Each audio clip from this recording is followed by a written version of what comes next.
হজরত মুসা আলাইহিসসালাম তিনি যখন মিশর থেকে বের হয়ে মাদিয়ানে যান, সেটা ছিল এমন একটা জায়গা যেখানে না ছিল তার কোনো আত্মীয় স্বজন, না ছিল তার কোনো স্ত্রী, না ছিল তার কোনো ইনকাম সোর্স। হজরত মুসা আলাইহিসসালামের কোনো কিছুই সেখানে ছিল না। এমন একটা অবস্থায় তিনি একটা গাছের ছায়ার নিচে বসে আল্লাহ রব্বুল আলমিনের কাছে একটা দোয়া করেছিলেন, যেই দোয়ার ওসিলায় আল্লাহ রব্বুল আলমিন ওনাকে থাকার ব্যবস্থা করে দিয়েছেন, ওনাকে স্ত্রীর ব্যবস্থা করে দিয়েছেন এবং ওনার জন্য ইনকাম সোর্সেরও ব্যবস্থা করে দিয়েছেন।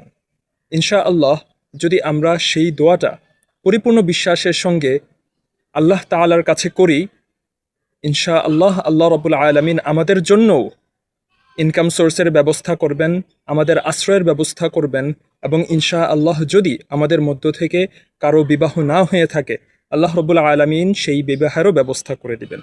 সেই দোয়াটা কি, যেটা মুসা আলাইহিস সালাম করেছিলেন, সেটা হলো রব্বি ইন্নি লিমা আনজালতা ইলাইয়া মিন খাইরিন ফাকির।